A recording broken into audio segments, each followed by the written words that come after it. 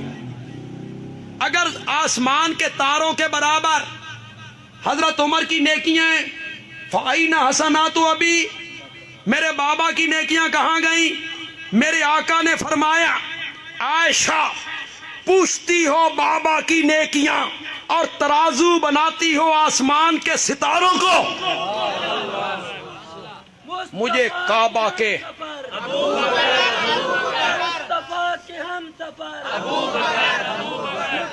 جس نے اپنا گھر، مجھے کعبہ کے رب کی قسم ہے حضرت عمر کی ستاروں کے برابر نیکیاں تیرے بابا کی اس ایک رات کا مقابلہ نہیں کر سکتی، تیرے بابا کی اس ایک رات کا مقابلہ نہیں کر سکتی۔ جب مکے کی نکیل دار زمین پر نبوت کی نازک تلیاں زخمی ہونے لگی، چلنا دشوار ہو گیا، تو تیرے بابا نے پوری نبوت کو کاندھوں پہ اٹھا لیا تھا، نبوت کو اٹھایا۔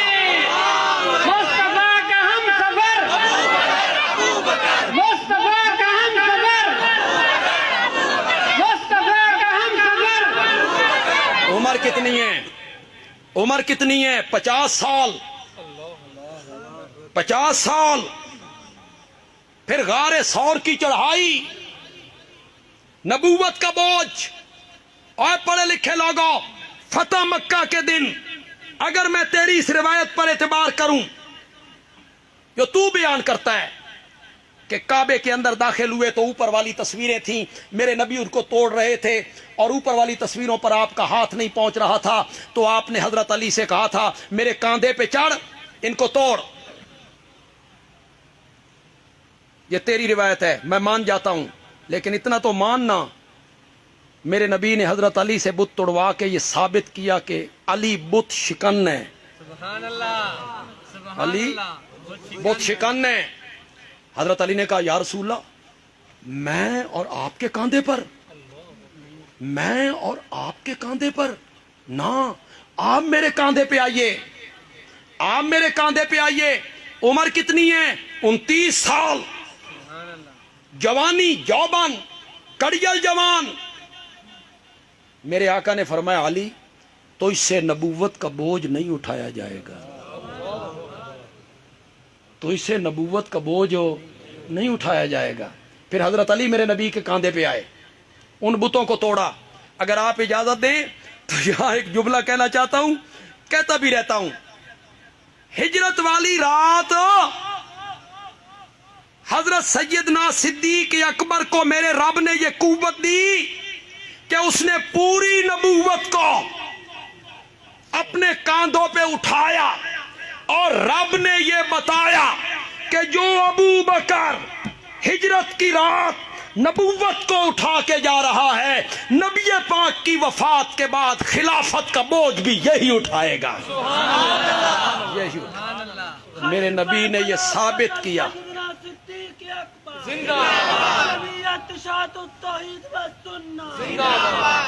شان امیر معاویہ، شان امیر معاویہ، شان امنا صدیقہ۔ تسی نعرے مار مار کے من جس پاسے لینا چاہتے ہو نا، اس پاسے میں آج فی الحال آنا نہیں چاہتا۔ آپ صرف حضرت معاویہ پہ پروگرام رکھیں اور پھر میرا بولنا دیکھیں،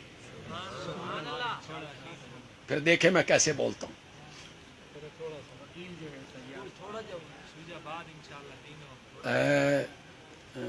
شاہ جی کے شہر میں بیٹھا ہوں، امیر شریعت کے شہر میں ہوں، سید عطا اللہ شاہ بخاری کیسا جہاد کیا مرزائیوں کے خلاف، کیسا جہاد کیا۔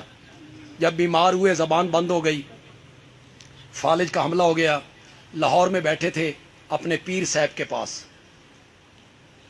حضرت عبد القادر رائے پوری رحمت اللہ علیہ، ان کے پاس بیٹھے ہوئے تھے۔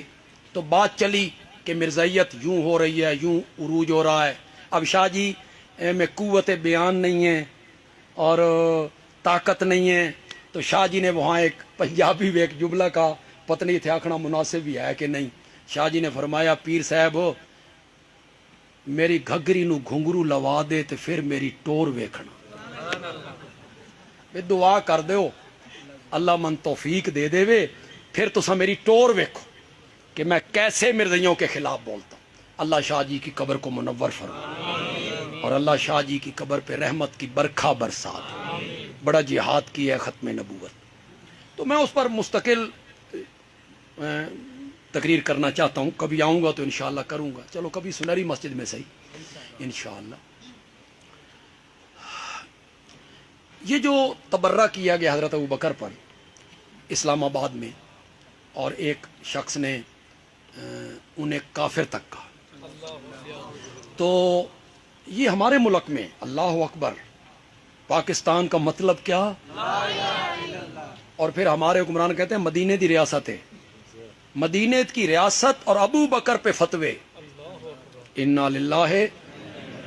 کاش آج فاروق اعظم زندہ ہوتے، دروں سے تمہاری پیٹھ کھرچ کے رکھ دیتے۔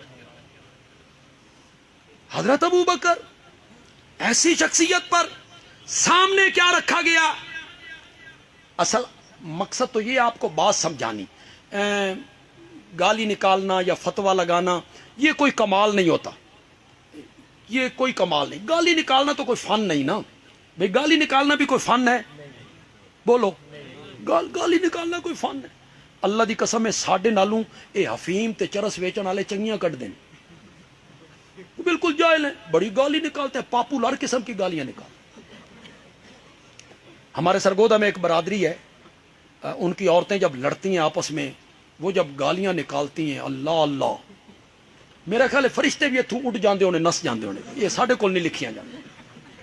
تو گالی نکالنا بھی کوئی فن ہے یا ممبر ہو اور گالی نہ، یہ کوئی، چاہے جو بھی مخالف، نہ فتویٰ لگانا کوئی فن ہے، نہ گالی نکالنا کوئی فن ہے، نہ بد زبانی کرنا، گالی نکالنا، اخلاق سے گری ہوئی گفتگو کرنا، اس ممبر پہ بیٹھنے والوں کو زیب دیتی ہے۔ علماء کرام، جو علماء کرام ایسے ہیں جو حدود سے تجاوز کر جاتے ہیں، میں ان سے گزارش کروں گا